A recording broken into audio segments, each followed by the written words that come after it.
Alors, bonjour et bienvenue dans ce nouvel épisode du balado Ensemble demain. À nouveau, je skip la bande-annonce, donc c'est Sophia au micro, puis ça va être ça. Ici, on parle de liens, on parle de rapport à soi, de rapport aux autres, de rapport au monde, de rapport au temps. Et puis, on est dans la série justement sur le temps 2, puis on explore différentes perspectives sur le temps.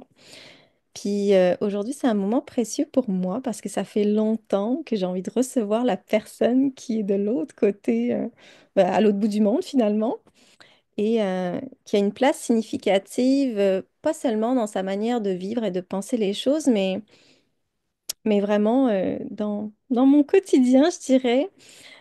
Puis on va plonger dans le thème de la frugalité. Donc ça va être le temps de la frugalité ou tout autre mot qui peut amener cette signification pour vous. Je suis avec Marie-Ève Charon, qui est la fondatrice de L'Autre Façon, qui est en direct de l'Australie, chez qui je pensais qu'il était très tôt, mais en fait, pas du tout. Fait que c'est le soir ici, puis c'est la pleine journée chez Marie. Marie, au quotidien, t'accompagne des personnes à prendre soin de leur santé financière, puis à réévaluer justement leur relation à l'argent, puis leur relation aux choses, aux objets, à ce qui est autour d'elles, à la vie au final. Puis t'invite dans une perspective de pleine conscience, puis de pleine confiance à se réapproprier cette danse-là qu'on a avec l'argent, à se donner la permission de bâtir un matrimoine, alors que on parle tout le temps de patrimoine. Donc, que ce soit au travers tes accompagnements, que ce soit au travers tes outils gratuits, tes formations, puis plus récemment, Money Date, le club, qui est un abonnement, ben, tu nous transportes dans un univers, je trouve, qui est à la fois, c'est de choses très tangibles, mais en même temps de soins, puis de sensibilité avec cette touche-là féministe qu'on ressent. Puis, t'es pas juste une invitée qui a des compétences et plein de savoir, mais t'es aussi pour moi une amie, une complice. On s'est croisés via So&Co, puis j'aime dire qu'on s'est plus quittés, puis c'est toi qui m'as soutenue aussi très fort pendant ma transition vers mon deuxième congé de maternité. Donc, pour mettre en contexte nos auditeurs, que c'est pas juste une discussion professionnelle, bah oui, qu'on se connaît, puis que tu as changé beaucoup de choses dans ma perspective de la vie, pas face à l'argent, mais aussi dans comment j'ai vécu mon entrepreneuriat avec un deuxième enfant. Donc, tu me touches, tu m'inspires, puis c'est pour ça que tu es là aujourd'hui, parce que la frugalité, qui est le thème d'aujourd'hui, c'est pas juste une notion dont tu partages des mots, mais tu l'incarnes dans la vie quotidienne. Puis c'est ça qui est intéressant. Alors, merci de prendre ce temps avec moi, avec nous. Ben, merci, Sophia, mon Dieu, c'est comme émouvant. Ah, Mais j'ai dit beaucoup ben de choses sur merci. toi. Mais je veux Oui, oui, ben, t'entendre. c'est ça, oui, Je veux ben, t'entendre dans tes mots, faut pas que écouter. j'accueille tout ça, mon Dieu, j'en ai la larme à l'œil. Euh, ben d'abord, tu sais, tout ça, tout ce que tu as réalisé, c'est parce que tu étais ouverte. Alors, dans la façon, tu sais, moi, j'ai toujours pensé que si on veut connecter avec l'argent, en fait, en gros, là, moi, mon travail, c'est de prendre les connaissances que j'ai, les ramener dans la vie des femmes, puis dire, hey, tu peux aller chercher tel produit. Hey, ici, là, sur la table du gouvernement, là, ben, il y a de l'argent disponible. Pourquoi tu ne vas pas la chercher? On a juste à faire ça plus ça, moins ça. Puis c'est à toi, pas la chercher. C'est juste ça que je fais. C'est tout. Puis je le fais d'une façon ben, complètement passionnée. Euh, mais non, parce que c'est ça. Puis après, ben, on va chercher cet argent-là, on la ramène chez soi, on met ça dans notre moulin à valeur profonde, puis on y donne le sens qu'on a envie de lui donner. Et tant et si longtemps qu'on va être intègre avec soi-même, ben, l'argent, elle va rayonner dans la façon qu'on veut, dans notre vie, dans notre quotidien, puis dans les projets qu'on met en place. Donc, moi, j'ai envie de dire merci à toi d'avoir été ouverte et curieuse à ce que Marie, quand j'ai cogné à ta porte, j'ai fait ah ouais, tu sais, Sophia, tu sais, ton congé de maternité, est-ce qu'il est organisé? Puis là, tu as fait ben oui. Puis là, que j'ai osé aller un petit peu plus loin, puis tu as fait ah, mais non, mais peut-être pas. Puis là, j'ai dit oui, mais t'as-tu pensé à ça, ça, ça? Puis là, tu as dit non, mais tu as été ouverte à la base. Parce que tu aurais pu juste dire oui, oui, oui, on est prêt, il n'y a pas de souci. Puis j'aurais fait OK, parfait. Ouais. Donc, à la base, j'ai osé.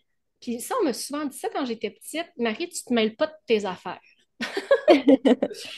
Puis, dans l'exemple ici, principalement avec justement ta grossesse, c'est vrai que je me suis pas mêlée de mes affaires parce que c'était en fin d'une rencontre de mandat ensemble où toi, tu m'accompagnais. Là, j'ai fait, mais j'ai pas le choix, je dois lui poser la question. Je sentais que j'avais besoin de te poser la question. Et donc, j'ai envie de dire que parfois, ne pas se mêler de ses affaires, ben, ça l'amène vraiment du beau. Et en finance, ben, je pense que si je peux être cette personne-là qui ne se mêle pas de ses affaires, mais qui ouvre sur l'étendue des possibilités avec ben, toute la personne que je suis, puis dans la bienveillance que j'ai, puis la connaissance, ben, j'ai juste envie de dire, ben, tant mieux. Hmm. C'est ce que j'aurais, mais le mérite te revient parce que c'est vous qui l'avez mis en place dans votre famille. Donc, ça, c'est important pour moi aussi que les femmes reprennent ce mérite-là. C'est pas le planificateur financier, c'est pas Marie, c'est aucun professionnel de la finance. C'est chaque individu qui prend action. Le mérite revient à la personne qui le met en place. Nous, on n'est que des facilitateurs. Hmm. Puis c'est un peu comme ça que je vois mon rôle, en fait. Voilà. Facilitatrice. Mais Ouais. oui, c'est intéressant parce que justement, tu crées des liens et puis il y a une sorte de co-création avec beaucoup de sensibilité. C'est pour ça que c'est pas tellement la personne qui se mêle pas de ses affaires, c'est la personne qui se soucie d'eux. Puis je pense qu'il y a une grosse Oui, différence avec ça. Ne pas c'est se mêler de ses vrai. affaires, c'est être intrusif, être agressif Ouais. parfois, mais la personne qui se soucie d'eux, de l'autre, Mm. c'est la personne qui, avec Mm. sa sensibilité, avec son empathie, va ressentir que peut-être il y a quelque chose à ouvrir, mais avec toute sa délicatesse. Alors, Mm. qui tu es, toi, C'est Marie, mieux dit, dans ton merci. rôle? Euh, qui je suis? Oh là là là là là là. Et pour avoir écouté tes balados, je sais que je peux pas arriver avec la phrase Marie, je suis fondatrice de l'entreprise. Gna, gna, gna. Qui je suis? Peu. Euh, non, mais en écoutant, je savais que cette question, en écoutant les autres épisodes, je savais que cette question allait venir. Donc, j'ai pris le temps de. Euh, Ben, je suis une personne, tu as nommé la sensibilité. Je pense que ça peut pas, ça me quitte pas. Je pense qu'aujourd'hui, je le reconnais.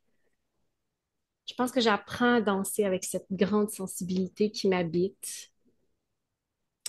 J'ai ce flair parfois pour peut-être justement me dire ah, faudrait que je parle de ceci, faudrait que je parle de cela. Le monde extérieur m'atteint beaucoup aussi. Donc aujourd'hui, je suis beaucoup plus en mesure de me dire, OK, maintenant, je dois me retirer. Ça, je suis donc une personne très sensible au monde extérieur, aux relations humaines aussi. Euh, j'ai envie aussi de nommer, et ça, je ne l'ai jamais dit nulle part, mais je suis une personne qui a beaucoup de difficultés avec l'autorité.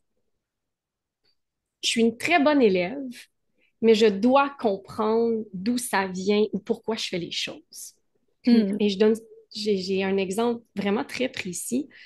Au secondaire, euh, j'ai toujours eu de la facilité à l'école. Donc, je faisais des études en international dans un programme enrichi. Et, pardon, et à un moment, bon, le flot de travail en enrichi était toujours plus grand, si on veut, qu'au régulier. Et moi, j'ai toujours dit, si je comprends quelque chose en classe, ben, je ne ferai pas mes devoirs parce que je vais mettre mon énergie sur des matières où j'ai plus de difficultés. Et là, je vais faire mes devoirs. Mais tu sais, si j'ai compris dans la classe, à quoi ça sert de venir reconsolider à la maison? Et il est arrivé pendant une période où Ben, j'avais souvent des retenues.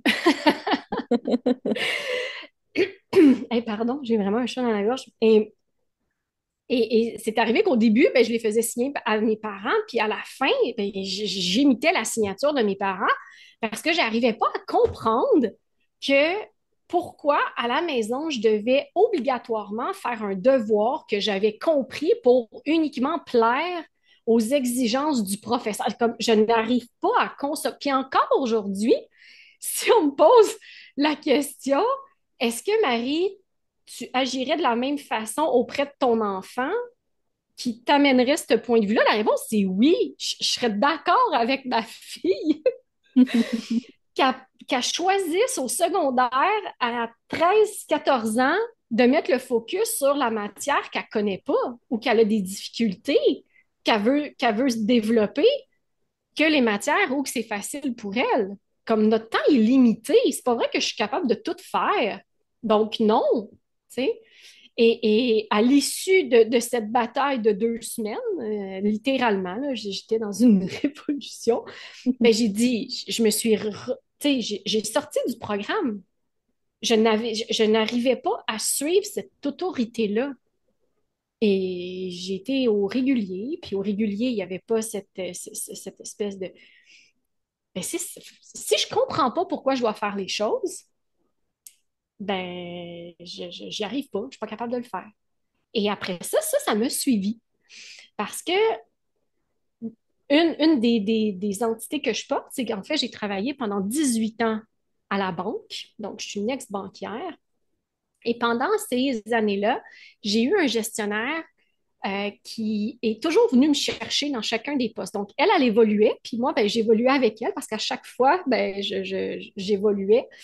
Et je me rappelle qu'en un des postes, j'étais spécialiste hypothécaire.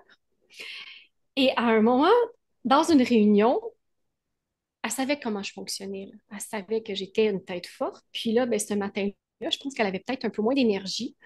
Et elle m'a pris en dehors avant que la réunion commence. Puis là, elle me dit, là, Marie, à la réunion, je te demande de ne pas interférer. Je sais que tu ne seras pas d'accord avec la décision, mais la décision vient d'en haut, puis on n'a pas le choix. Fait que, s'il te plaît, est-ce que tu peux me rendre la vie facile aujourd'hui? Là, j'étais un peu stupéfaite. Puis je fais, mais bien sûr, j'ai un immense respect pour cette gestionnaire-là. Encore aujourd'hui, elle est encore là dans ma vie. On s'est rencontrés, j'avais 18 ans. Cette année, je vais avoir 40. Et je m'aperçois qu'il y a plusieurs liens que j'entretiens au fil du temps qui sont toujours là dans ma vie. Donc, il y a quelque chose aussi pour moi d'important à ce niveau-là. Mais tout ça pour dire que ben, quand tu me connais, il faut que tu me prennes d'avance s'il y a quelque chose que tu penses que je pourrais me dire ou me présenter en auto. Tu comme, OK, mais pourquoi? Puis ça a été pour moi un enjeu à la banque. Tu sais, on a tellement de règles, c'est tellement pas toi qui prends les décisions. Ça a été un défi pendant mes 15 années. Si je reprends là, toutes mes évaluations pendant 15 ans, c'est toujours là. Si je ne comprends pas pourquoi qu'on me demande de faire les choses, ben, je suis un chien avec un nonos, là, je lâche pas. Je- j'ai une espèce de ténacité, une persistance. Puis longtemps, je me suis sentie mal avec ce défaut qualité-là. Puis aujourd'hui, j'ai fait la paix avec ça parce que je crois sincèrement que cette persistance-là, c'est celle qui m'amène dans ma vie d'aujourd'hui. C'est celle qui fait que j'ai réalisé tous les projets que j'ai réalisés. Et aussi, c'est celle qui fait que mes clientes, je dis mes clientes parce que c'est toujours des femmes qui viennent me voir en premier, alors je les honore, euh, ben, on va chercher ce qu'elles ont droit. Donc, c'est cette espèce de petit coup de pouce supplémentaire. Alors, je te dirais qu'un mix, qui je suis, c'est un mix de sensibilité, de fille persistante, d'une fille qui a besoin de revenir dans un cocon, puis une fille qui aime la vie. Ouais. maman de deux enfants. Parce que, hein, comment m'enlever le chapeau de maman? Maman de deux jeunes enfants. Ouais, maintenant expatriée qui vit aussi en Australie. Puis qui a tracé une feuille de route, je te dirais un peu champ gauche. Euh, Ce qui fait que ben aujourd'hui aussi, il y a des gens qui voient Marie, tu as autant d'aisance à parler de finances, à naviguer dans le système, mais tu as des valeurs qui sont très près de la sobriété, de la décroissance. Puis ouais, je navigue à travers tout ça. Donc, je pense que c'est ce qui me décrit le mieux là, en ce moment. Oui, ben oui, mais c'est toujours, tu sais, c'est toujours l'étiquette du moment ou l'histoire du moment Ouais, qu'on a envie de raconter, qu'on sent qu'on a envie de déposer aussi. Donc, je pense que ouais. on n'a nécessairement jamais exactement la même description de soi, de qui on est. Mais ben oui, j'entends la persévérance, j'entends ce côté rebelle, justement, qui sort du statu quo, puis on le voit bien dans l'autre façon, le nom lui-même. Et j'entends ce côté de, tu parles des droits, que chacune puisse avoir, retrouver son droit, en fait, à avoir les choses, en fait, auxquelles elle a droit. Puis ce côté très justice, là-dedans. Oui, ouais, Ouais, donc, oui, il y a oui. ça aussi. Puis tu as nommé, justement, donc tu as été dans le monde des banques, puis de la finance, et paradoxalement, tu vis au quotidien avec ces valeurs de conscience, de sobriété, de frugalité, de décroissance. Comment ça se vit à l'intérieur, tout ça? Parce qu'à la fois, parce qu'on pourrait Hmm, associer en fait une personne qui a travaillé dans les finances comme quelqu'un qui a près l'argent, et puis t'es tout le contraire, t'es dans cette sobriété-là, puis dans des valeurs qui sont un peu à l'opposé en fait, selon comment on les définit. ouais. Ben, en fait, j'étais cette femme-là auparavant. Parce que dans mon histoire, moi, j'étais pas faite pour aller travailler en finance, là.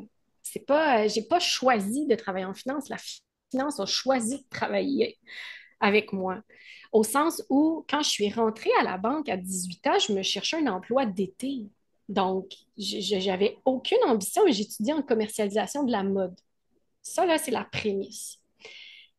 Et quand je suis entrée à la banque, j'ai été impressionnée par le nombre de femmes qui étaient à la banque. Donc, je pense que j'ai toujours été féministe sans même le savoir ou sans même savoir qu'est-ce que ça voulait décrire. Donc, tu sais, ces femmes qui arrivaient avec tu sais, les femmes gèrent des succursales, ils gèrent des millions de dollars année après année avec tout le bagage des connaissances. Donc, moi, là, je suis la caissière qui fait les dépôts retraits, puis qui fait des traites bancaires, puis là, je vois ces femmes qui sont conseillères, planificatrices, qui gèrent des grandes succursales avec plusieurs employés, puis je me dis, hey, moi, je pourrais faire ça, là. Wow! Et j'ai toujours pensé, j'avais 14 15 ans, puis j'avais dit, moi, un jour, je vais habiter à New York, puis je vais avoir un loft, puis je vais me promener en talons aiguilles, puis avec une mallette. Puis là, tu sais, là, la femme pouvoir. Enfin, j'ai vraiment porté cette image-là. L'anecdote, c'est que j'ai habité un loft, mais dans le Vieux-Longueuil, que j'adore et que j'adorais et que je vais toujours aimer. J'ai porté les talons, j'ai porté la mallette, j'ai eu la voiture de luxe et j'ai longtemps eu des pensées plutôt de droite. Et donc, j'étais vraiment dans... Tu sais, moi, la banque, elle m'a formée comme elle le voulait, là. Je suis un produit bancaire, là. J'ai été moulée comme elles veulent. Euh, Ceci dit, quand j'ai eu mon épuisement professionnel, parce que j'aime dire qu'elles ont tout pris de mon citron. Ils n'ont rien laissé. Là. Ils n'ont pas pris juste le jus, là. Ils ont pris le zeste, les pépins, parce qu'ils se sont dit, tiens, tiens, si on la cultive encore, Marie. J'ai toujours été ultra performante à la banque. Ouais. Il ne restait rien de mon citron, moi, à la fin. Là. Une fois au compost, là, c'était prêt, prêt, prêt pour être mêlé aux autres ingrédients puis retourné à la terre. Donc, quand j'ai eu mon épuisement professionnel, c'était impossible de me parler de finances. L'autre façon, à la base, c'était pour justement venir parler de cette transition-là d'une vie où, oui, je suis une bonne élève, mais j'avais des valeurs plutôt capitalistes. J'ai toujours pensé que plus je travaillais fort, plus j'allais faire de l'argent. J'avais toutes ces croyances-là, puis ça me réussissait. J'ai toujours été ultra performante. J'étais 3 ans dans mes postes, puis je changeais d'endroit après, puis j'avais des promotions. Puis donc, j'ai navigué, j'ai gravi, puis je mets des gros guillemets, j'ai gravi les échelons. Et donc, à mon épuisement, je venais de découvrir toute une autre façon de vivre. C'était Mm. ça l'autre façon au départ.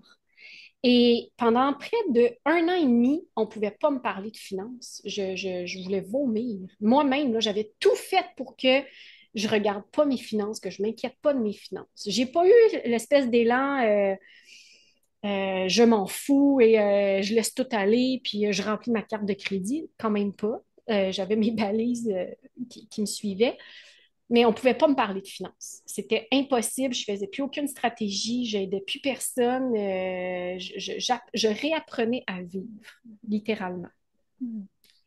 Donc, ça, c'était au départ. Puis par la suite, ben, j'ai reconnecté parce que une amie avec qui habitait dans mon bloc voulait absolument que j'aille aider un de nos voisins. Puis là, j'avais peur, j'avais l'imposteur. Ça faisait 2 ans que je n'avais pas touché un prêt hypothécaire. Comme je me souviens-tu des règles, je ne serais jamais capable d'aider personne. Et quand je suis arrivée avec mon petit ordinateur puis les coupes de règles que j'avais en tête, tu sais, je dis ça, mais tout est là, il n'y a rien qui part. Et ça a pris 5 minutes. Son plan était tout placé. C'était fait, puis j'avais une solution. Puis je venais d'enlever tous ces soucis. Puis il nous restait à faire 3, 4 appels. Puis c'était facile, là. Puis j'ai senti une connexion à l'intérieur de moi. J'ai fait, mais j'aime la finance. J'aime profondément ça. Alors, j'ai fait, OK, mais l'autre façon, il y a l'autre façon de faire les finances. Comment je peux amener ça dans le monde? Et c'est là que le mentorat, de parler de finances, a repris sa place dans le projet. Mais comme je venais d'explorer 2 années de vie où je me sentais mieux, ma peau était plus belle, mentalement j'allais mieux, j'avais une relation amoureuse qui était saine, on pouvait créer des projets, je pouvais enfin toucher à une facette de la Marie qui était beaucoup plus intègre avec elle-même. Alors, est-ce que je peux être, tout en étant consciente de ce qui existe dans le marché financier puis amener ça dans ma vie, ben why not? Pourquoi pas? Il me semble qu'il n'y a rien de plus intelligent que ça. Si je sais, là je vais donner un exemple concret puis je le prends souvent, si je sais que le gouvernement peut me donner jusqu'à 30% de rendement d'argent pour que plus tard ça paye les études de mes enfants, mais pourquoi je n'irais pas le chercher? C'est là. Le programme existe depuis, je ne sais pas exactement combien de temps, mais ça fait vraiment très longtemps que ça existe, ce programme-là. Pourquoi je ne le ferais pas? Pourquoi je ne placerais pas plus de REER? Pourquoi je ne contribuerais pas à ma retraite? Donc, si je contribue à ma retraite, mon revenu diminue. Si mon revenu diminue, j'ai plus d'allocations familiales. Ben, tout le monde est gagnant. Ça veut dire que j'ai plus de temps avec mes enfants. Ben, OK, on va le faire. C'est tout. Pour moi, la façon dont je le vois, c'est juste une mathématique. Mm. C'est simple comme ça. Alors, quand on vit, moi, je pense que ce qui m'aide véritablement, c'est le fait que j'ai pas étudié en finance. Moi, j'ai fait, à travers mon parcours, j'ai fait un bac en administration des affaires. Puis j'ai pas cette.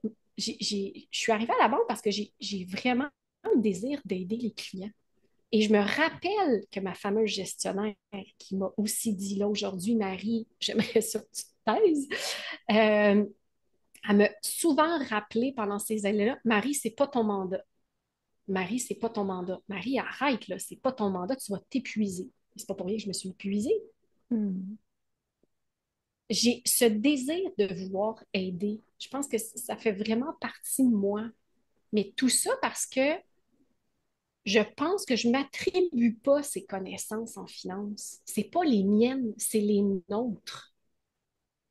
Et les femmes, malheureusement, prennent pas assez de place à travers les finances, notamment dans les couples hétérosexuels. Combien de fois j'ai vu les femmes juste venir signer les papiers, même pas vouloir prendre le temps que je leur explique qu'est-ce qu'elles signent. Oh non, on m'a dit de juste passer signer. OK, mais moi, j'aime pas ça. Alors, je pense qu'aujourd'hui, si j'essaie de revenir à ta question, Seigneur, aujourd'hui, la raison pour laquelle je vis bien avec ces deux pôles, le pôle où ma vie est en sobriété et le pôle où je partage mes connaissances sur la finance, c'est que je me dis, ben, moi, je pense que si on unit les deux, on se rapproche de ce que notre monde a besoin. Mhm.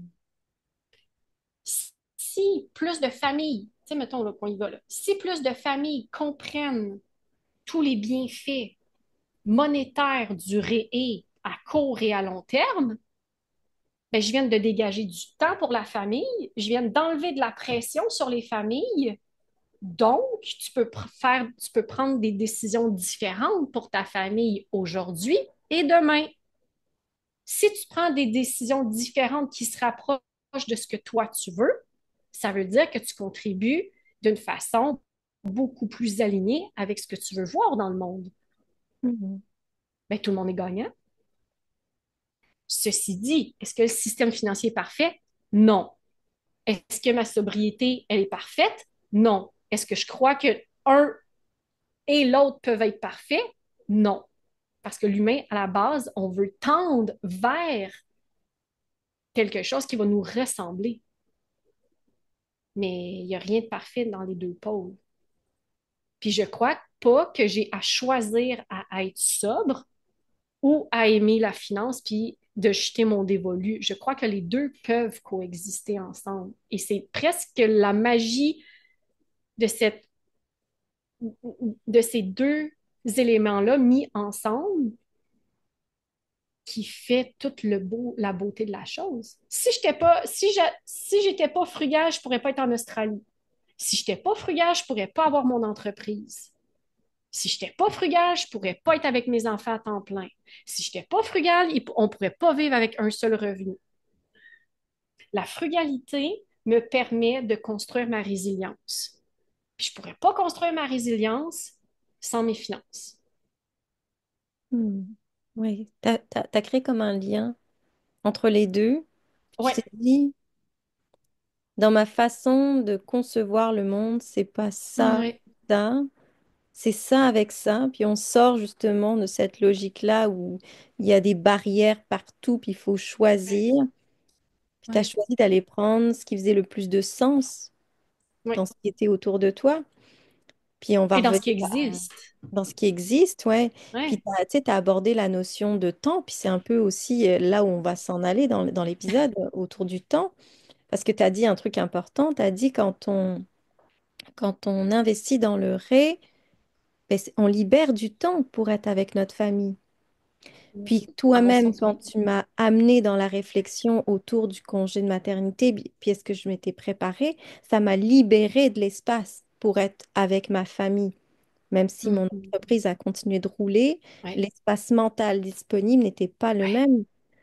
Puis là, j'ai envie qu'on plonge, qu'on sorte des finances sans vouloir l'exclure, mais qu'on plonge dans le pourquoi on est là aujourd'hui, parce que tu parles de sobriété, tu parles de frugalité.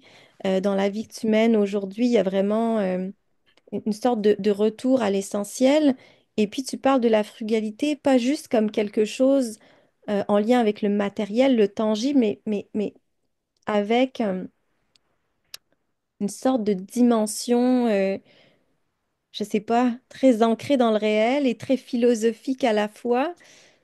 Qu'est-ce que, ouais, qu'est-ce que c'est pour toi la frugalité? Comment tu le définirais? Puis en même temps, si tu peux le définir puis l'amener dans ta propre histoire. C'est, mettons, le point de bascule, parce qu'il y a ton conjoint là-dedans, donc il y a comme une œuvre. ouais. Oui, ben oui. Euh, En fait, je pense que je me détache aussi du mot frugalité parce que je trouve que dans le mainstream, on a amené la thématique de la frugalité avec une connotation je pense, de privation. Et ça me dérange parce que c'est complètement faux. C'est pour ça que je trouve que le mot sobriété colle mieux, je pense, avec ma perception, mais les deux vont se ressembler. Oui, ils sont très. Faudrait voir, mais je pense que je préfère la symbolique qu'on a amenée à la sobriété. Donc, le point de départ de tout ça est l'épuisement professionnel ou dans un contexte, je suis à la banque, j'ai un fonds de pension, avantages sociaux, revenus dans les 6 chiffres, un scénario privilège enviable. Mais j'ai plus d'énergie. J'ai plus d'énergie vitale. Je sais plus qui je suis. Je sais pas où je m'en vais dans ma vie. Je viens de mettre fin à une relation toxique. Je me reconnais plus, littéralement. Et je fais des crises d'urticaire. Donc, même au niveau physique, mon corps m'envoie des signaux depuis des mois et des mois et des mois, mais je ne les écoute pas.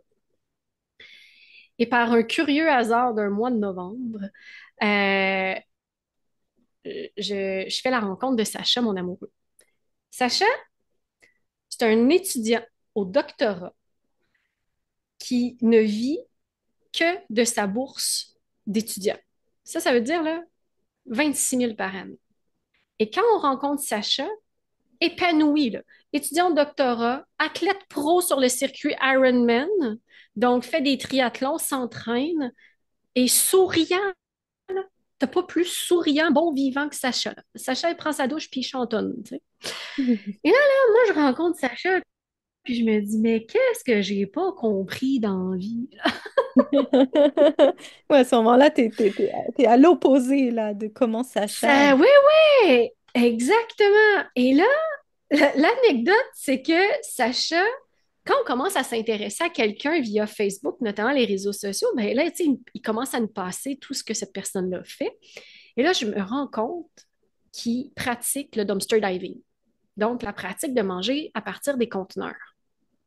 Et là, je savais ce que c'était comme pratique parce que malgré ma grande pensée de droite et banquière capitaliste, j'ai toujours été intéressée par les gens qui quittaient tout, les gens marginaux, rebelles un peu. Donc, j'avais vu les reportages à Radio-Canada déjà il y a quelques années, mais tu sais, je n'étais pas allée là. J'étais curieuse, mais sans plus. Là, tu rencontres quelqu'un qui est épanoui dans la vie, qui fait du sport, ben, tu te dis, il est au doctorat, il doit avoir une forme d'intelligence. Il ne fait pas de faute d'orthographe quand il t'écrit. J'ai accordé beaucoup d'importance à ça lors de mon dating. Et Sacha est français, donc tu sais, les Français, quand même, au niveau de l'orthographe, souvent ça se distingue. Bref, je suis en train de faire un beau jugement de valeur ici, là, mais quand même. Et là, je me dis, OK, mais pourquoi il fait du dumpster? Pourquoi il pratique le dumpster? Est-ce que c'est par nécessité parce qu'il est étudiant et il ne peut pas manger ou tout autre chose? Tu sais? Alors là, je me rends sur ma deuxième date avec lui. Je m'en rappelle dans un casse-croûte de Montréal, Plateau Mont-Royal. Et je me dis, je vais lui poser la question. Et sa réponse était tellement ancrée, il dit, mais je peux me nourrir sans avoir à dépenser.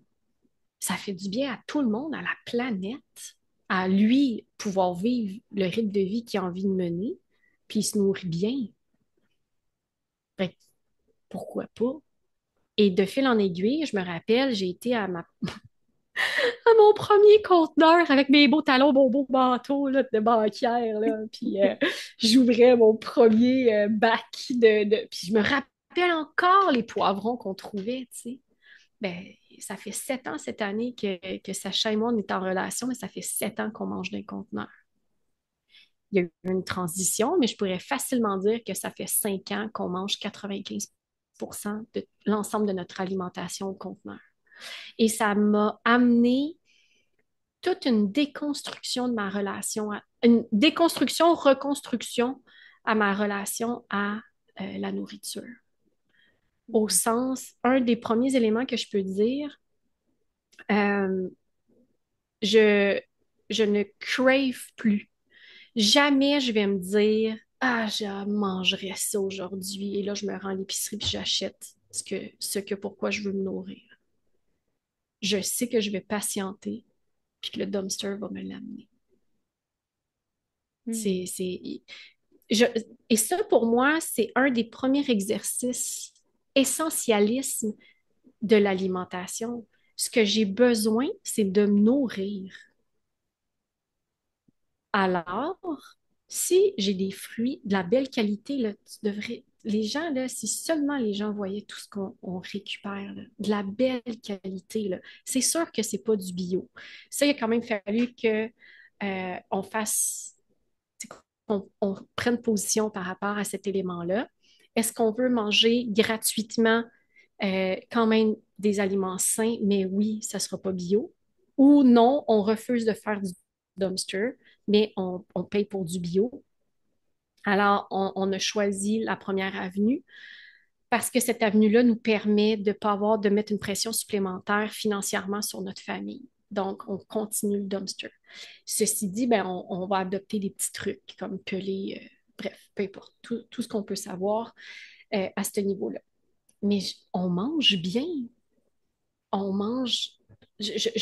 Notre famille consomme possiblement plus de fruits et légumes que on peut être végétarien en étant dumpster, en pratiquant le dumpster. Et donc, ça, pour moi, ça a été un des gros points de départ pour reconstruire beaucoup de facettes de ma vie. Il y a des choses sur lesquelles aussi on refuse, il y a des éléments sur lesquels je refuse de payer. Mais ça, c'est encore là, pour moi, c'est juste une position. J'ai jamais acheté sur Amazon. Je suis pas capable.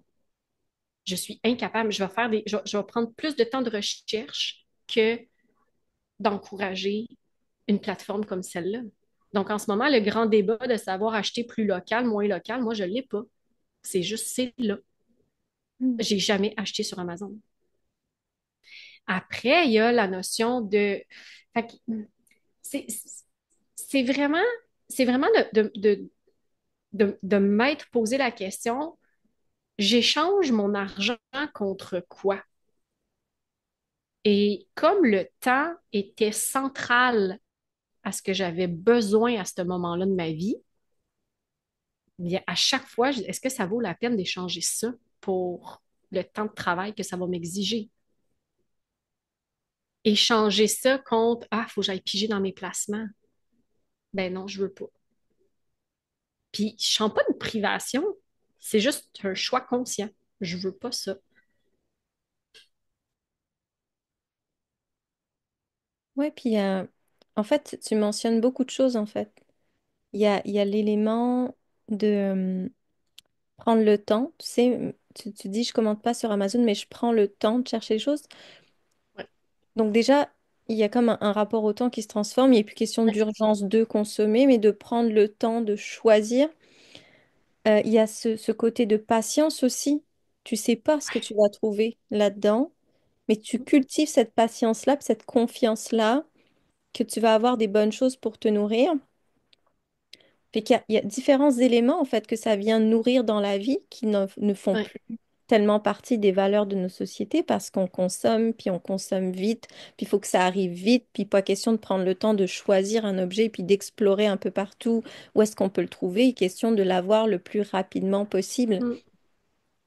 Puis dans une dimension justement plus philo, là pour le coup, c'est quel lien on peut faire avec la liberté? C'est une question que je voulais te poser plus tard, mais je trouve que il y a comme un lien, je trouve intéressant. Quel lien tu fais avec la liberté puis la sobriété ou la frugalité?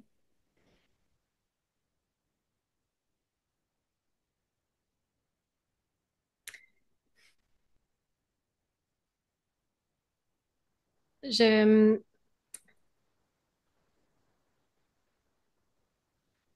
je me sens vraiment libre depuis,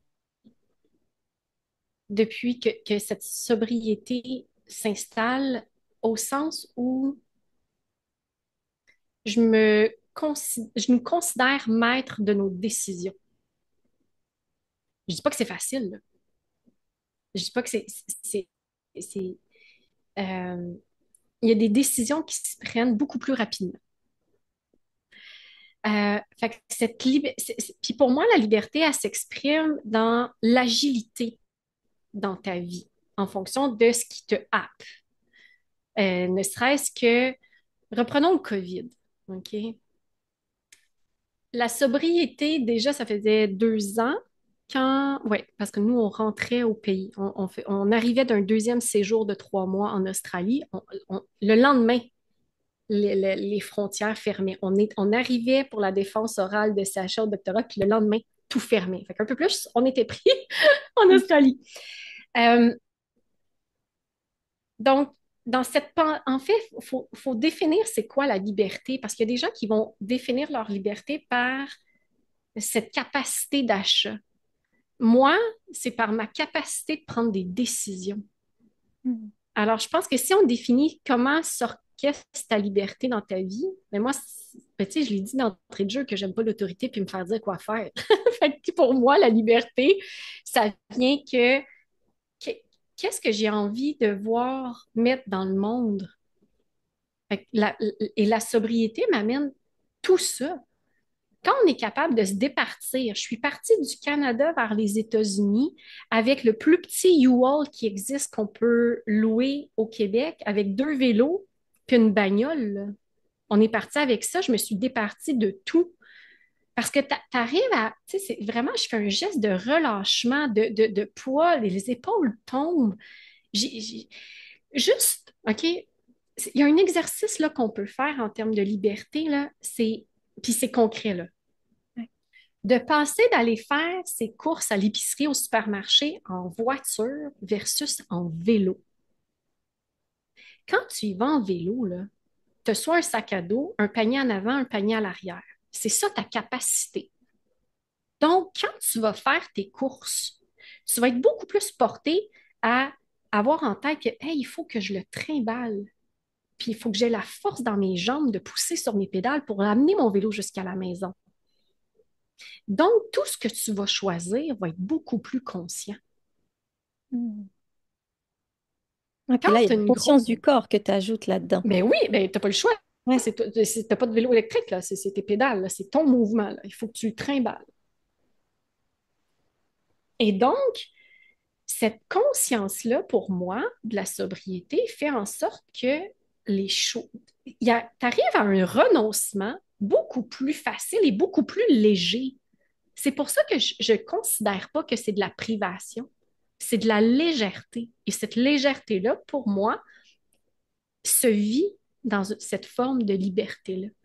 Si j'étais attachée à tout ce que j'avais au Québec, j'aurais dit non à l'aventure aux États-Unis et j'aurais dit non à l'aventure à l'australienne. Donc, par attachement au matériel, par attachement à ma carrière, par attachement à beaucoup de choses, ben, j'aurais pas pu vivre. L'autre façon n'existerait pas, puis on se parlerait pas. Mm. C'est simple, c'est simple comme ça. Alors, moi, je crois de façon plus philosophique que la sobriété m'a reconnecté avec la personne que je suis, m'a laissé du temps pour apprendre à me connaître parce que je ne me connaissais pas. Ça c'est d'un point. Et n'est-ce pas une forme de liberté que de se connaître? Tu sais, bon, ça dépend des gens, mais pour moi, c'est comme ça qu'aujourd'hui, la liberté résonne. Et la liberté aussi, pour moi, c'est de faire un pas de côté à tout, tout ce que la société ou notre culture veut qu'on adopte. Comme, est-ce que c'est vraiment pour moi ça ou j'en veux pas? Mais moi, j'en veux pas. Donc, non, merci. J'ai le choix de choisir ce que je veux puis ce que je veux pas. Donc, je pense que je me sens maître à bord.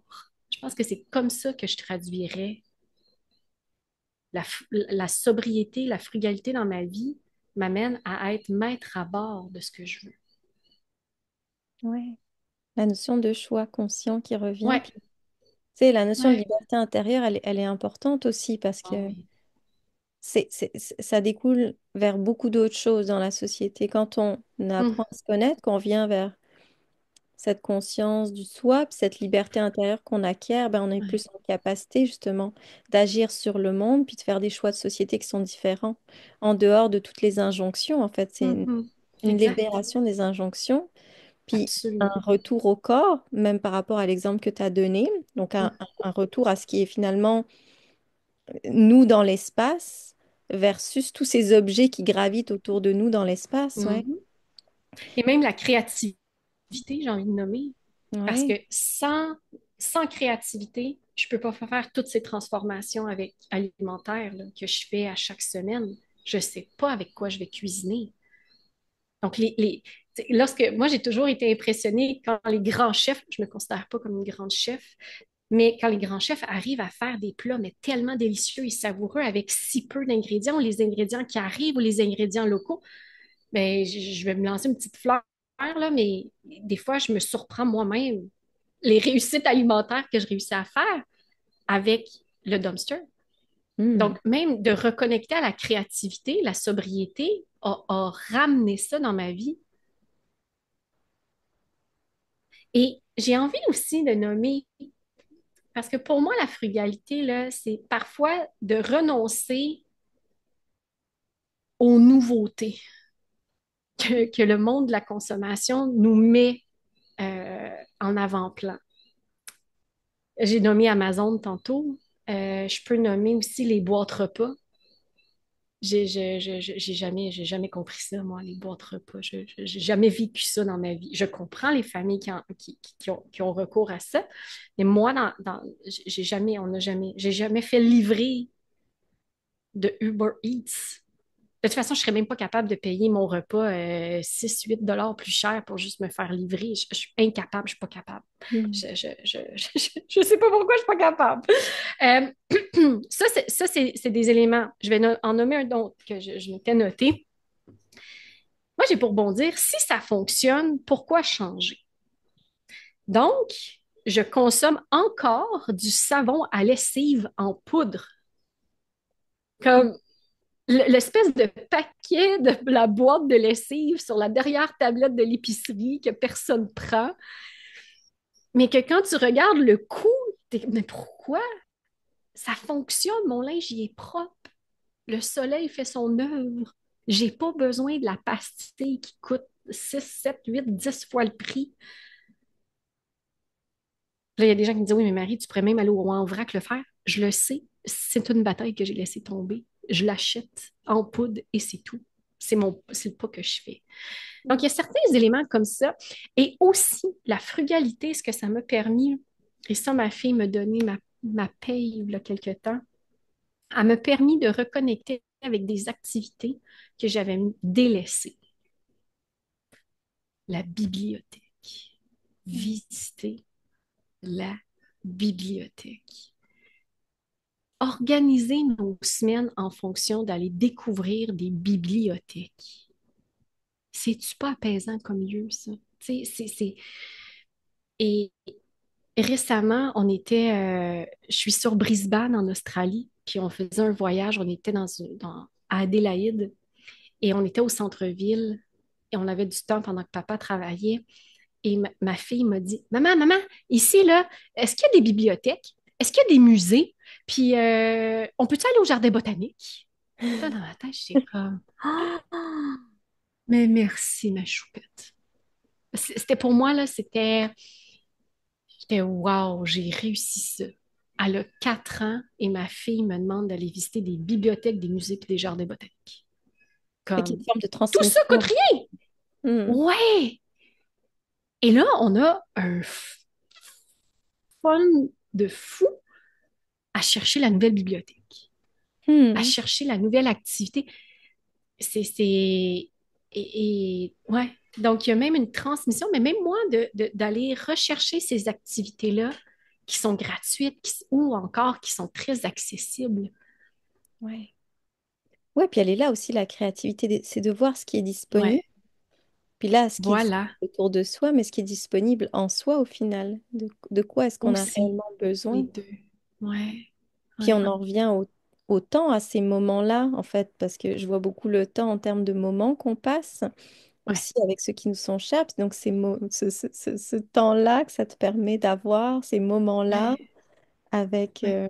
avec tes enfants, avec Sacha aussi. Puis là, j'en viens au temps parce que c'est l'élément que j'explore dans cette série-là sur le temps. Mais qu'est-ce que c'est pour toi le temps, du coup? Quel rapport tu as avec le temps? Qu'est-ce que c'est le temps? Puis quel rapport tu as avec le temps?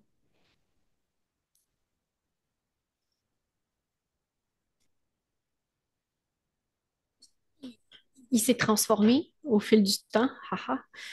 Euh, si je prends le temps dans les dernières années, les 7 dernières années, exemple, depuis que j'ai rencontré Sacha, avant, j'étais très empressée. Je pense qu'à l'aube de ma quarantaine, je suis beaucoup plus assise avec le temps. Je me donne beaucoup plus de temps pour réfléchir, pour revenir. Je suis moins dans cet empressement-là. Et je pense que la sobriété est aussi pour quelque chose. Je pense que j'ai oublié de nommer que je peux être une personne très intense dans la vie. J'ai eu beaucoup d'addictions dans ma vie, et dont celle au cellulaire. Vraiment, je pouvais être de ces personnes-là. Et aujourd'hui, je suis capable de passer une journée. Je n'ai plus cette espèce je ne sais pas comment le nommer, là, mais même une forme d'anxiété à ce que mon téléphone cellulaire soit resté à la maison, puis personne ne peut m'appeler, je peux communiquer avec personne, puis c'est pas grave, j'ai pas l'heure, je peux demander l'heure à quelqu'un, je peux demander le chemin à quelqu'un, je n'ai pas, tu sais, le fait de se sentir mal parce qu'on n'a pas notre téléphone sur soi, là, avant, impossible, là. Tu sais, mon téléphone m'accompagnait à la toilette, bref, c'était l'extension de moi-même. Aujourd'hui, je n'ai plus ça. Euh, je peux passer des journées à jamais regarder l'heure, mais je sais où on est rendu dans notre journée. La Hmm. routine va guider notre journée. Le soleil va guider ma journée. Moi, j'ai toujours, petite anecdote, j'ai toujours trouvé, mon père n'a jamais porté de montre. Il est mécanicien automobile, puis il s'est brûlé une fois avec une montre au poignet. Donc, après ça, mon père a juste décidé d'enlever sa montre et même son jour de mariage. Et il a toujours été capable de dire l'heure précise en regardant le soleil. J'ai toujours été fascinée par cette capacité de papa. Et aujourd'hui, c'est à peu près pareil pour moi. Je n'ai pas de cadran pour me réveiller. Donc, même mon sommeil, puis pourtant, je suis maman de deux enfants, là, 10 mois et 4 ans. Donc, fait que je pense que ma relation au temps, elle s'est beaucoup améliorée. Je suis beaucoup plus assise avec le temps. J'ai beaucoup plus confiance au temps, même si je le vois passer. Hmm. Donc, je pense que c'est ce que je pourrais dire. Et aussi, j'aimerais ajouter que, ben, encore une fois, c'est la frugalité puis la sobriété qui m'a permis les choix qu'on vit en ce moment. Il n'y a que mon conjoint tu sais, l'entreprise, l'autre façon, là, c'est du bonbon pour mon cerveau, là. Ça vient pas nourrir le compte en banque familial. C'est vraiment pour moi, pour me garder active parce que j'aime ça, parce que j'ai cette passion-là. Mais mon rôle, mon chapeau principal que je porte le plus longtemps dans ma journée, c'est celui de maman. Hmm. Actuellement, c'est ce qu'on a déterminé. Donc, en termes de temps, ben, principalement, c'est d'être avec mes enfants, puis de faire des choix qui sont alignés avec nos valeurs. Donc, Nélia va à la garderie 2 jours semaine depuis qu'elle a 2 ans seulement. Parce que, bon, étant en Australie, on voulait qu'elle apprenne l'anglais et tout ça. Donc, cette relation au temps nous permet, je vais dire aussi, d'arriver dans une relation familiale à mieux respecter le naturel de chacun. Hmm. C'est, je suis une fille de matin, mon amoureux, c'est un gars de soir. Si les deux, on est dans une roue au temps où on doit se lever le matin, vite, vite, vite, aller à la garderie, tout ça, bon, je ne réinventerai pas le discours, je pense qu'on le connaît, ben, la danse avec le temps, on se crêperait le chignon tout le temps. J'ai envie aussi de dire que notre relation au temps,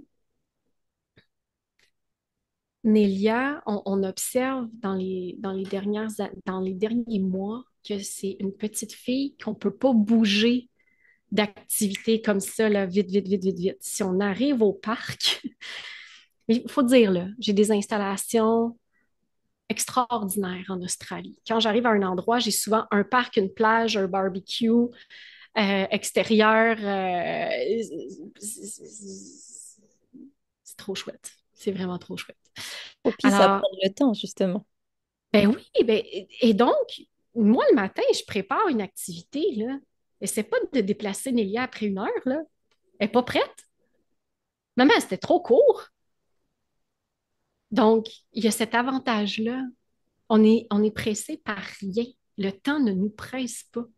Mm. L'agenda est lousse. Je pense que c'est ça, notre relation au temps. L'agenda il n'y a plus d'agenda présidentiel, là. Ni dans la vie des enfants, ni dans la nôtre. Ouais. Et ça, je pense que c'est une des belles fiertés de notre famille. Je dis pas que tout est idéal. Je dis pas qu'il n'y a pas de dispute à cette relation au temps et tout ça. Mais lorsqu'on quitte un endroit dans une activité, c'est vraiment parce qu'on l'a, j'ai envie de dire, exploité à son plein potentiel. Mm. On va se rendre à un centre environnemental. Souvent, ben, on est les derniers partis. Et ils vont nous pousser parce qu'ils ferment le centre à 12h30. Puis, c'est OK, ben, pouvez-vous vous en aller? Ben, nous, on est là depuis 9-10 heures le matin. Ouais. Donc, il y a cette notion j'ai envie de dire, de profiter. Mm. C'est, ouais, je pense qu'il y a ça aussi. Depuis, OK, ben, je dois être là, je dois aller là, je dois faire ci, je dois faire ça. Il y a beaucoup de renoncement naturel maintenant dans ma notion au temps. Ouais, puis il n'y a plus de course, en fait. Non, Il y a non, comme non, ouais, ouais, avec la sobriété, une sortie de route, c'est comme ouais, tu l'as dit. ouais. Donc, une sortie de roue par rapport à la consommation et du Hmm, coup par rapport aussi à comment vous vivez vos journées. Et puis, tu sais, tu parles absolument. du temps, mais tu en parles aussi comme quelque chose qui se ressent. Tu sais, il n'y a pas nécessairement de montre, mais il y a le Non, ressenti à travers le temps des besoins de chacun. ouais, Puis d'être là pleinement aussi, ce que j'entends d'en profiter, c'est être là ouais. pleinement dans les choses. Il y a beaucoup de résonance avec ce que tu partages parce que euh, quand, euh, quand Samy est né, on était encore, donc Samy étant le plus grand, Hmm, dans cette course au temps, je pense, d'une certaine manière. Mais quand Liam est arrivé, on s'est donné du hmm, temps. Puis il nous a appris à se réapproprier notre temps. À ce moment-ci, Hicham, qui est mon mari, avait choisi de démissionner pour être là auprès de moi. Puis il y a cette question du temps, de plus calculer le temps, de plus tout le temps être en train de regarder la montre, de plus tout le temps hmm, être en train d'organiser chaque petite parcelle de temps. Fait que ça fait beaucoup résonance. Puis ça a beaucoup transformé notre rapport au temps, le fait de revoir justement nos finances, dans quoi on mettait notre argent, hmm, à quoi on consacrait notre temps. ouais. Donc, je trouve qu'il y a une forme de validation dans ce que tu partages aujourd'hui, puis dans ce Hmm, que tu me partages souvent d'ailleurs, que il peut y avoir une autre façon d'aborder les finances, mais une autre façon d'aborder la consommation, une autre façon de se nourrir, une autre façon hmm, de vivre le temps qu'on a, en fait. Ouais, se hmm, redonner le temps de vivre. absolument. Ouais. Et ça me fait penser, j'écoutais un balado sur Radio-Canada et Yves-Marie Abraham, Yves-Marie, oui, Yves-Marie Abraham disait, qu'est-ce que le capitalisme nous prend? Il nous prend notre temps et presque tout notre temps, ben, il en reste très peu parce que le capitalisme nous amène dans cette espèce d'effet. Voyons, je l'ai tellement mal cité, le pauvre. Qu'est-ce que notre capitalisme nous prend? Il nous prend notre temps et déjà, il en reste très peu. Ouais. Et il y avait cette espèce de d'image à la suite qui disait, ben, qu'est-ce qu'on fait le matin? Alors, on se lève le matin, on se rend, on s'en va s'asseoir pendant 8 heures de temps devant un ordinateur. Après, on revient à la maison, tout ça toujours en voiture, sans mouvement. Puis après, on va aller au gym, tu sais. C'est Hmm. comme si on vient de segmenter toute notre vie en fonction d'activité, puis de consommation, puis de travail. Mais aujourd'hui, euh, on a aussi fait le choix d'un mode de vie très actif. Bon, Sacha, c'est- c'est une classe à part, mais ça reste qu'il se déplace à vélo pour. Puis je pense qu'aujourd'hui, c'est à la proximité de beaucoup plus de gens. Euh, puis on est beaucoup dans notre confort. Je pense qu'il y a de ça. Je pense que pour sortir, pour se donner du temps, il faut accepter au début l'inconfort. C'était Mhm. très inconfortable au début, mes premières sorties en vélo. Très inconfortable. Aujourd'hui, je m'en passerai plus. Entre choisir de pacter la remorque avec mon vélo avec les trucs de la piscine et tout, le lunch, puis partir à l'aventure pour la journée avec mes enfants, ou mettre les enfants dans l'auto. Ah, je choisis mon vélo, puis ma remorque, là, 100 000 à l'heure. Mhm. Et donc, d'amener le mouvement dans nos journées aussi. Premièrement, on se sent beaucoup mieux physiquement. On est à l'extérieur. Être en vélo, c'est un rythme que humainement, on peut prendre le temps d'apprécier avec les yeux. On peut s'arrêter n'importe quand. Si mon bébé dans la remorque est moins bien, je l'amène dans le fauteuil en avant. Je peux lui chanter, je peux chantonner. Je suis à distance de son oreille. J'ai beaucoup plus de marge de manœuvre. La sobriété m'amène ça. Voyager en train, on a la chance d'avoir un grand réseau de transport en commun qui est très facilitant. Je comprends qu'au Québec, c'est pas à la portée de tous, OK?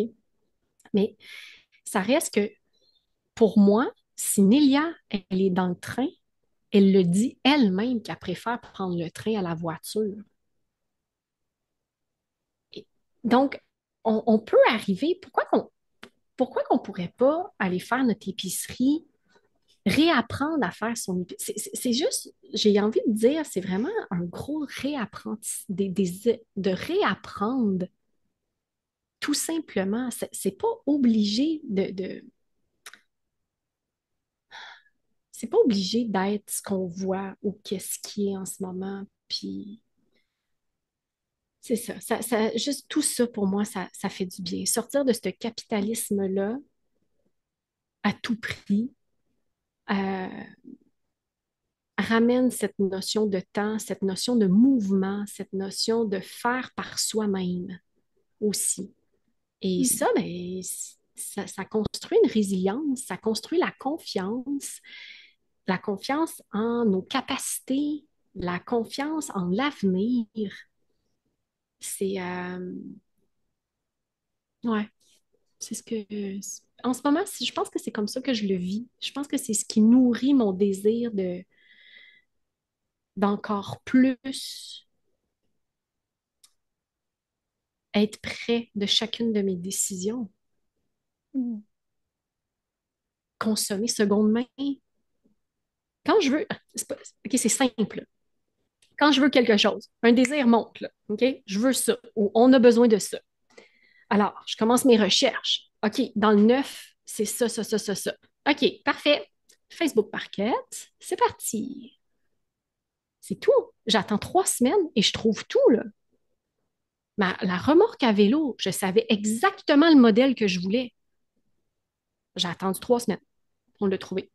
En ce moment, là, je cherchais des sacoches pour mettre sur le vélo pour faciliter un peu ma vie. Ben, j'avais aucune connaissance. Je ne savais pas c'est quoi les sacs que j'ai besoin, tatati tatata, ça vaut combien, prix régulier, OK, parfait, y a-tu un lien? OK, c'est à peu près ça. 3 semaines, je m'en vais chercher tantôt. J'ai trouvé. Je Mhm. trouve tout.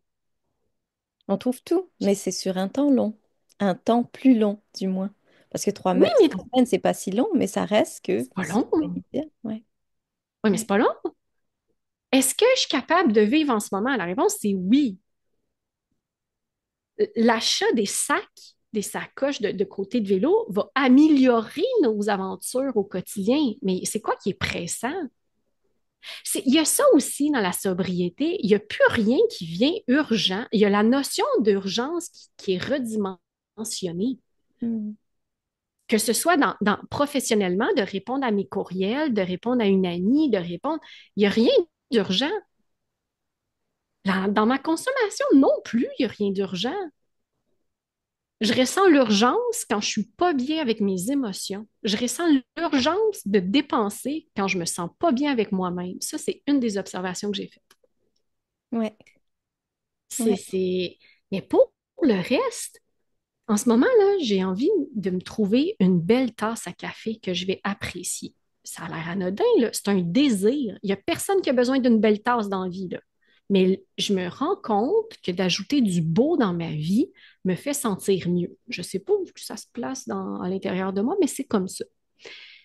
Ben, pourquoi je vais le réprimer? Non, je vais l'honorer, mais je vais prendre le temps de le trouver. Est-ce que ça va être une artiste locale?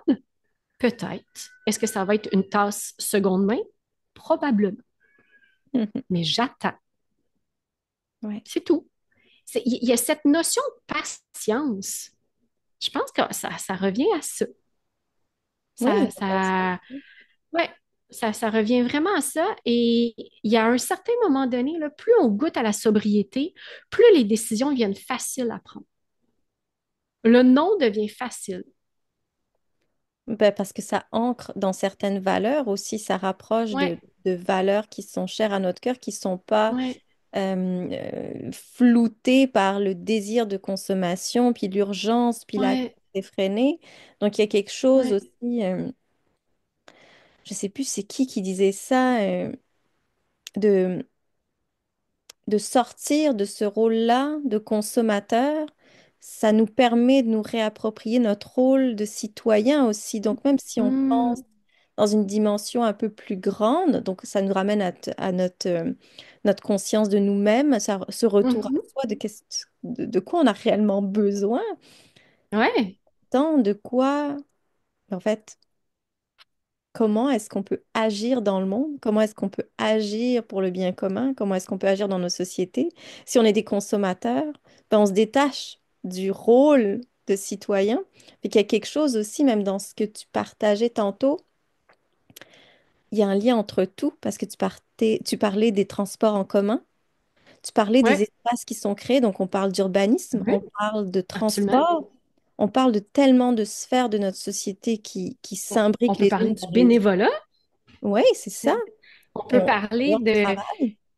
le fait qu'on choisisse que je sois à la maison, donc on choisit de vivre sur un revenu, fait en sorte que moi, j'ai voulu intégrer dans notre routine hebdomadaire qu'on on va prendre un café dans une résidence de personnes âgées. J'ai découvert qu'à 800 mètres de chez moi, il y a une résidence pour personnes âgées et que le café est ouvert au grand public. Ben Mm. là, moi, j'amène ma petite marmaille et il y a tellement de sourires. Ouais. Mais si je suis prise là, dans ma roue de routine, là, je peux jamais y aller visiter ce café-là avec ma fille, puis engager les discussions avec mon enfant de 4 ans sur la personne qui est en chaise roulante, faire sourire la personne avec mon petit bébé qui fait des beaux sourires, puis amener un petit peu de joie. Donc, ça aussi, le bénévolat dans des activités. Pourquoi l'importance de faire du bénévolat? L'importance de redonner, d'aller donner nos jouets. Tu sais, avec Nélia, on est un peu dans tout ça. Qu'est-ce qu'on va faire? Quand est-ce qu'on donne? Quand est-ce qu'on revend? Mm. Tous ces apprentissages-là, cette espèce de finesse de la vie-là, peuvent exister quand on se donne le temps.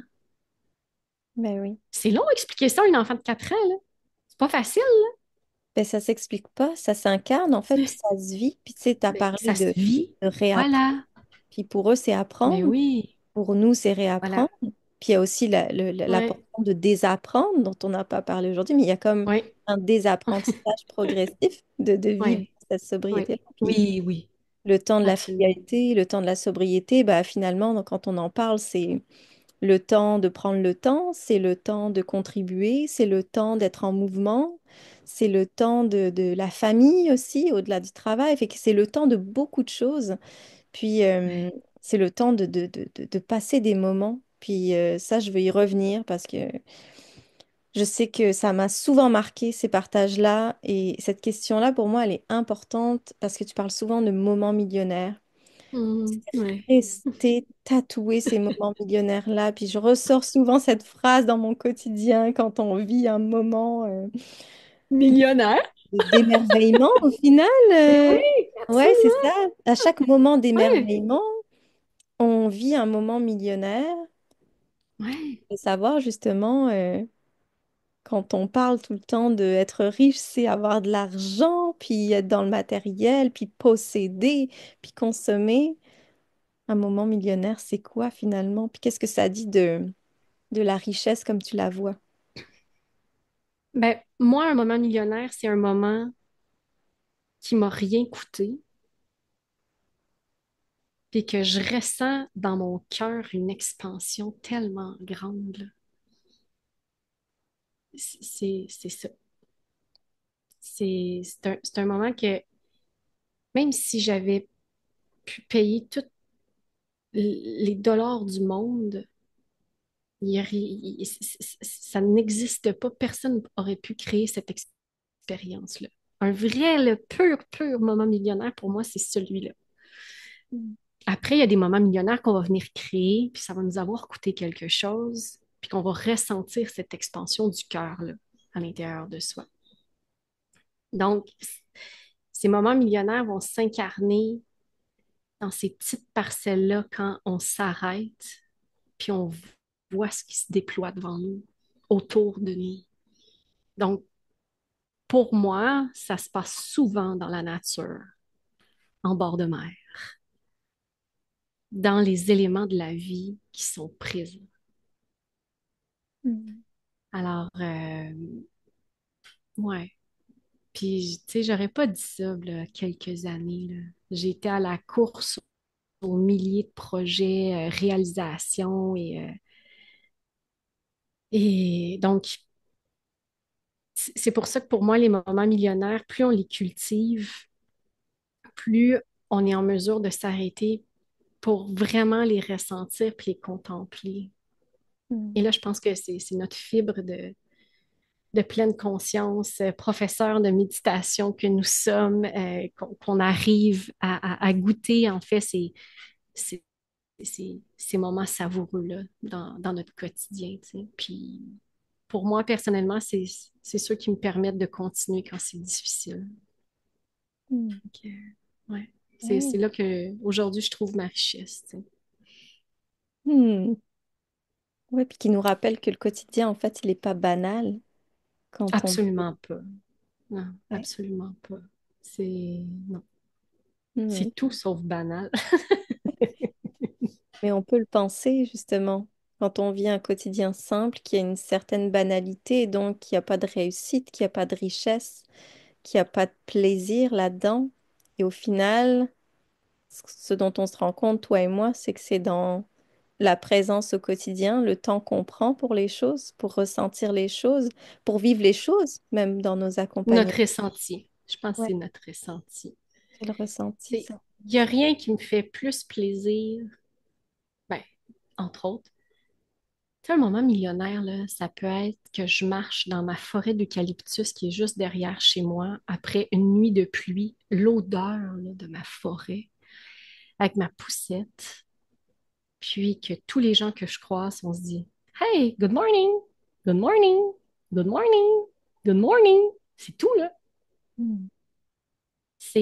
Pour moi, ça, c'est un moment millionnaire. Je suis en connexion avec les gens de mon quartier au même endroit qu'on partage une forêt qui appartient à personne et à tout le monde. Puis on s'est juste dit un bonjour. Ouais. Parce qu'en tant que maman, parfois, je vais la passer pas mal isolée, ma journée.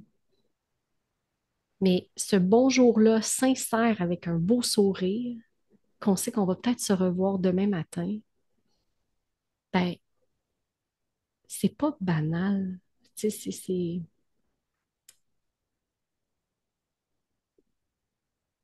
je l'explique pas. Je l'explique pas, mais ce ressenti du cœur qui s'expanse, je pense que c'est en anglais hein, que je viens de dire ça, qui prend de l'expansion, c'est c'est ça qui me fait plaisir de vivre. C'est tout. Ça répond à des besoins de base, tu sais, à un besoin de Ben, je pense, un besoin ouais. d'appartenance quand tu parles de l'isolement, un besoin d'être vu aussi, d'avoir une place dans le monde. Puis quand on te dit bonjour, on te voit, on n'est pas derrière un écran, Ouais. on te regarde.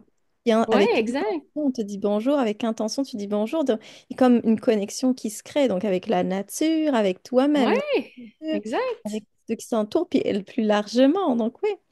Mais là, Puis c'est plate, là, parce que j'ai pas encore dépensé, là. ouais. Tu sais, en fait, une des premières questions aussi là, qu'on peut se poser, c'est est-ce qu'on est capable de passer des journées sans dépenser? Puis là, c'est pas de. Je suis un peu, je suis un peu contre les défis là, de pas de 100 jours sans dépenser, janvier sans dépenser. J'aime pas ça. Mais consciemment dans ta journée, est-ce que tu es capable de sortir de chez toi avec ton café? Est-ce que tu es capable de sortir de chez toi avec ton lunch? Est-ce que tu es capable d'aller dans une bibliothèque consommer des livres, repartir? Est-ce que tu es capable de passer une journée sans carte de crédit? De ne pas te dire ah, j'ai besoin d'aller à l'épicerie parce que j'ai besoin d'acheter telle huile parce que je veux faire tel repas. Qu'est-ce que tu fais si tu n'en as pas? Mhm. Là, je parle pas d'un enfant là, qui n'a pas de lait et qu'on a besoin de lait. Là. C'est pas ça. Là. Mais toutes ces fois où est-ce que tu peux faire ça? Est-ce que ta vie va être. Tu sais, est-ce que tout va s'écrouler? Là? Ben, non. Et c'est toutes ces fois-là où tu arrives à passer des journées sans dépenser, mais tu arrives à t'ouvrir à toutes les autres choses qui existent. Mhm. Mais ça, Puis c'est là où la- de s'offrir, de réapprendre devient plus facile, je pense. Excuse-moi, t'allais dire.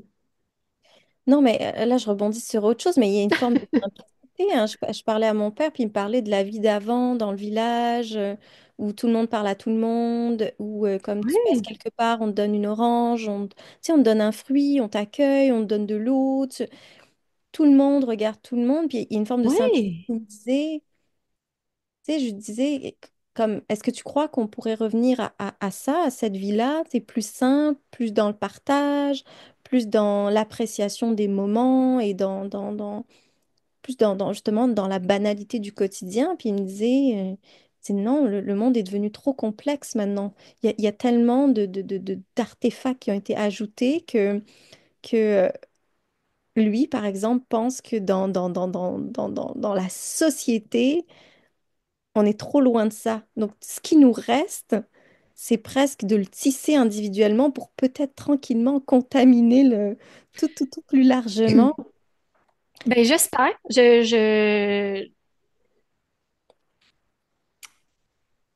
Ben, là, c'est sûr que quand tu crois à la décroissance, puis donc, est-ce qu'on va y arriver? Est-ce que moi, je vais le voir de mes yeux? Je pense pas. Mais je crois que nos enfants vont avoir à s'organiser de façon beaucoup plus collective que nous. Mm. Et un des éléments que j'adore de l'Australie, peut-être c'est mon quartier, est-ce que c'est la ville, mais je l'ai senti dans tous les coins que j'ai voyagé en Australie, à l'exception de Sydney. Puis encore, peut-être que c'est parce que j'ai pas passé assez de temps, j'étais peut-être pas dans le bon quartier. Pardon. Les Australiens sont vraiment relax et gentils. Les gens te parlent à l'arrêt d'autobus. Euh, L'autre jour, un chauffeur d'autobus me suivait à vélo, puis il a remarqué que ma lumière arrière fonctionnait pas. Il s'est arrêté à ma hauteur, il a ouvert sa porte pour me le dire, parce qu'il avait vu que j'avais la remorque, puis on était le soir. Plein de petits gestes, les gens se disent encore bonjour quand on se croise, on s'envoie la main. Bon, je pense que nous, dans le quartier, là, tout le monde nous reconnaît là, avec nos vélos puis notre remorque, puis moi, des fois, sur mon vélo avec mes robes, tu sais, mais euh, les gens sont curieux, ils osent poser des questions à la garderie quand justement j'arrive avec mon grand setup pour aller chercher Nélia. Les gens, tu sais, tous les enfants sont émerveillés, puis presque ils demandent un vélo remorque. remorque à leurs parents. Là. Moi, je suis comme, yes, ouais. Mais C'était inspirant. euh, ben, probablement, tu sais, tu sais, quand je dis que les gens sont vraiment gentils, l'autre jour au parc, justement, il y avait un vélo cargo et avec Sacha, on se posait la question à savoir si un jour on allait transiter vers un vélo cargo. Puis là, on regardait le vélo tout seul et comment c'était fait. La dame s'est approchée de nous, elle a dit, voulez-vous l'essayer, tu sais? Ben, elle a dit, prenez-le, puis elle retourne au parc, là. Il y a une confiance qui existe euh, et je me dis qu'on a vraiment à s'inspirer de ça. Vraiment, à ce niveau-là, les Australiens sont vraiment inspirants. On a vraiment beaucoup de chance de pouvoir vivre ça ici. Et je crois que ça passe par lâcher nos écrans, téléphone, cellulaire. Ça commence par là, reconnecter à se dire bonjour dans la rue. Ça passe par sourire à l'itinérant. Euh, Ça, c'est ça. Puis ça, ben, ça va être possible si on se donne du temps. Ouais. Pour se donner du temps, pour libérer de l'espace ailleurs où on Ouais, accorde du temps, le travail, ouais. les écrans. Ben, en fait, c'est l'argent. Parce que tous les gens que je rencontre veulent tous moins travailler. Mm. Donc, ils veulent libérer du temps, mais c'est toujours l'argent le problème. Ouais. Parce qu'ils se disent qu'ils n'ont pas le choix. Et ça, c'est le frein. En fait, il y a deux éléments qui ressortent de une bonne majorité. Non, honnêtement, une bonne majorité, ouais, vraiment. C'est Marie, j'ai pas le choix et Marie, je dépense pas tant que ça. Donc, il y a cette croyance qu'on dépense pas parce que la société de consommation nous envoie le reflet qu'on dépense jamais assez. Mm. Donc c'est correct. Ouais. Donc, c'est correct. On est validé par l'extérieur. Et moi, je les vois, le budget, elle me les montre, les chiffres.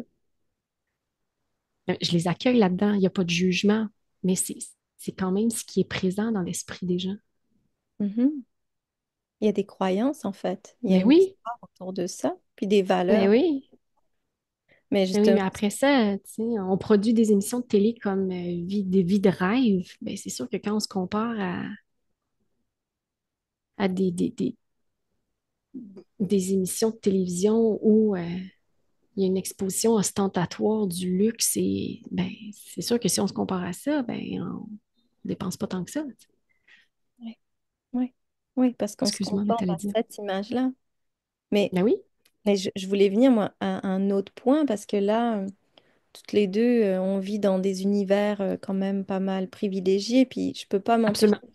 d'arriver à ça. C'est quand on parle de sobriété, quand on parle de cet accès au temps, quand on parle de sortir de cette course, est-ce que tu penses, toi, puis là je parle d'une perspective, hein, pas d'une Mhm. vérité, mais est-ce que tu penses que c'est vraiment accessible à tous ou bien est-ce que c'est pour une armée de privilégiés dont on fait partie? C'est une armée de privilégiés dont on fait partie. Ceci dit, je crois que si on reconnaît notre privilège et qu'on le met en action, c'est véritablement là qu'on peut y goûter.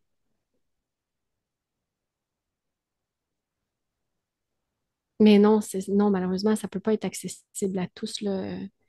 Je pense aux minorités visibles Mais non, mais non, c'est pas accessible à tous. C'est ça. Mais non, mais non. Puis, tu sais, on peut pas en vouloir. On peut pas vouloir. Comment je pourrais m'exprimer sur ce sujet-là? C'est tellement délicat, là. Hmm. On peut pas en vouloir aux gens de vouloir se rapprocher, qui ont jamais goûté à cette consommation-là, à ce qu'on nous promet par le capitalisme, de vouloir s'en rapprocher. j'ai presque envie de dire que c'est un privilège d'y avoir goûté pour pouvoir avoir le choix d'y renoncer. Ouais. Mais Ouais. si on y goûte pas, je pense que c'est tout à fait légitime avec tous les messages, les bombardements de messages qu'on reçoit, de se dire que, ben non, mais c'est ça qui va m'amener une forme de bonheur. J'y ai même cru moi-même. On y a tous cru. C'est Ben, tendre vers ça, oui. ben voilà. Le Donc, renoncement, il se fait si on a déjà eu mais à oui, vivre je avec. crois ben je crois, mais non, ça peut pas, non, parce que il y a une nuance entre choisir de vivre dans un quotidien fait de sobriété et une sobriété forcée. Hmm. Pour moi, là, tout passe par Dans cette liberté de choisir, de là. le vivre comme On, ça. on revient à cela. Parce que la sobriété forcée, au final, ça revient dans cette logique de privation, parce que Voilà, tu n'as pas le choix d'eux, versus une sobriété choisie qui est au final une organisation à l'intérieur de soi pour se permettre d'eux, exact. dans l'autre cas où il n'y a pas de permission. C'est très différent de choisir de me déplacer à vélo parce que je renonce à la voiture pour vivre d'un seul revenu familial que ben, je me déplace à vélo parce que c'est le seul choix que j'ai. Ouais. C'est très différent, puis ça s'ancre très différemment dans le quotidien. Quelqu'un qui va faire le choix de se déplacer à vélo, de renoncer à la voiture, ne sera pas tenté d'aller vers un Uber parce Hmm. qu'elle a fait d'avoir un transport en taxi ou d'une autre façon, parce qu'elle a fait le choix de se déplacer à vélo. Mais celle qui n'a pas le choix, pour elle, son luxe, ça va peut-être être de se prendre un taxi ou de se prendre un Uber pour peut-être aller faire son épicerie. Puis même plus un luxe, un répit, en fait. Exactement. Donc, il ne peut pas avoir de jugement dans la consommation non plus. Ouais, puis je pense que c'est important qu'on mette de la nuance là-dedans Ah, ben aussi. absolument, absolument. Oui, oui, oui. On met de la nuance là-dedans, puis se poser la question aussi, justement, si on fait partie de ces privilégiés qui ont le choix de se permettre cette sobriété-là, est-ce que ça vient avec une responsabilité d'user de cette permission qu'on a pour contribuer à transformer les valeurs de nos sociétés, pour qu'à un moment Hmm. donné, tout le monde Là, puisse... c'est Sophia qui monte dans son utopie. Définitivement dans mon utopie, parce que je m'apprête à te demander la tienne, hein. Tu vas pas y échapper à celle-là. Définitivement dans mon utopie, ouais. Ouais. Ah, j'aimerais le croire. Tu sais, j'aimerais le croire, mais tu as parlé de responsabilisation. Donc, c'est là. C'est c'est à tout et chacun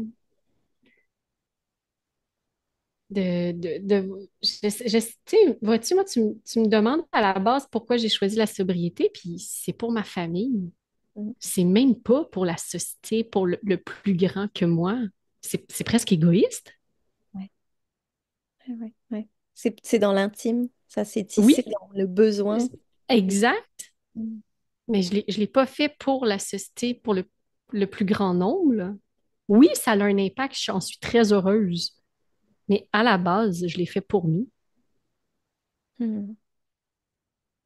Mais c'est peut-être ça aussi, de choisir Peut-être. de voir ce qui est important des fois pour soi et qui vient nourrir le collectif. Et si ça passait par là, en fait, qu'il y avait un lien Mm. entre ce jeu soi-disant égoïste, puis ce nous que ça vient Ouais. alimenter. Ouais. C'est quoi ton utopie, Marie? C'est quoi ton rêve? Je sais que c'est pas évident, mais Non, il faut vraiment. Je finis ah avec tout le non, monde avec cette question, donc. je sais, je sais, mais c'est tellement pas quelque chose qui est facile pour moi. Je suis tellement terre à terre. Euh, c'est tellement difficile pour moi de répondre à ça parce que Mais cette forme de sobriété, appelons-la notre sobriété de privilégié, mais pour moi, elle fonctionne. Puis je vois l'épanouissement de mes enfants. À date, tout me porte à croire que c'est un chemin que je souhaite que de plus en plus de gens embrassent parce que je vois le bien partout autour de nous.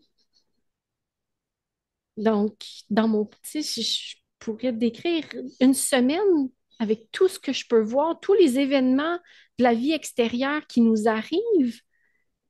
Puis je le vois comment qu'on navigue tellement mieux notre quotidien, ne serait-ce que le développement de nos enfants, mon amoureux qui se fait dire que son contrat ne sera pas renouvelé en septembre 2025, puis qu'on n'est pas, euh, euh, on est ébranlé, on est un peu shaké, mais on a déjà un plan de fête. Donc,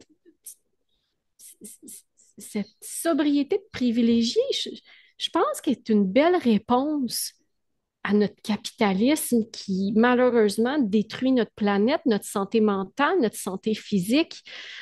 Alors, je sais pas, je suis pas bonne pour ça, moi, des utopies. Hmm. Je suis vraiment Tu pas bonne. restes dans le réel, en fait. Tu vis ton... Tu essaies de vivre Ouais, ton rêve. Ouais. ben, je pense que oui. Je pense, ben, ça doit démontrer que je suis de plus en plus assise, incarnée dans. Bon, on m'a toujours dit, hein, toi, Marie, t'es walk the talk. Ben, je pense que c'est ça. Ouais. T'es en plein dedans, en fait. Ouais. Ouais, je pense que oui. Ben, parce que si c'était autre chose, je tendrais vers ça. Ça reste pas de l'ordre de la vision et du rêve. Fait que je Hmm. te dirais autre chose. Je pense que je suis faite comme ça. Mais je trouve ça beau. En fait, c'est que je crois que quand je tombe dans un monde utopique ou dans des pensées utopiques, une vision utopique, encore là, la responsabilisation s'active en moi et je dois tendre vers. Hmm. On est dans le je dois. Alors, oui, pour moi, tu sais, ça peut pas rester de l'ordre de la pensée. C'est quelque chose, mais je suis faite comme ça. Alors, je pense qu'en ce moment, ben, vivre de sobriété a été une utopie pour moi pendant nombre. Je savais pas comment j'allais faire, là. J'avais aucune idée comment j'allais y arriver. Mais je pense que pour le moment, je suis très ancrée à vouloir continuer ça, le solidifier encore plus pour ma famille, dans la transmission à ma fille qui a 4 ans, qui comprend tellement de choses. Euh, être un modèle, peut-être même pour l'inspiration pour d'autres familles alentour de moi. Je pense que c'est comme ça que je le vis.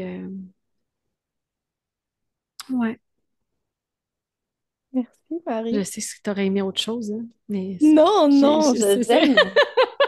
J'aime en fait l'honnêteté des personnes qui viennent se déposer. Tu sais, t'as dit tellement de choses, t'aurais pu te censurer et puis dire non, moi, la sobriété, c'est parce que je veux absolument contribuer. T'as dit non, c'est parti de l'intime. Et là, tu le dis avec honnêteté. Je suis pas capable de rêver, j'ai besoin de le vivre, le truc. Je peux pas ouais. juste le rêver sans rien faire.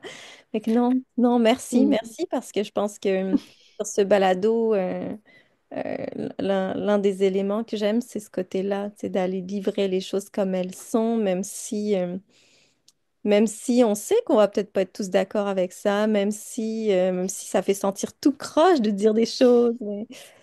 Ouais, merci Marie, Mm. Ben, c'est merci, riche ce moment. merci à toi.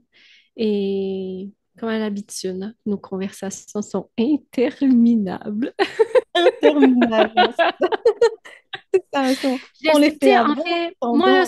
ce que je souhaite le plus, là, c'est les auditrices, les auditeurs aussi, puissent trouver comment amener de la sobriété dans leur quotidien. C'est quoi les choix qu'ils font, qu'ils pensent, qu'ils pourraient revisiter, se donner le droit de revisiter l'entièreté des décisions. Si j'en suis arrivée aujourd'hui à cette sobriété-là, c'est parce que je me suis permise. Est-ce que encore là, c'est de la liberté? Est-ce que c'est le temps? Potentiellement un mix de tout ça.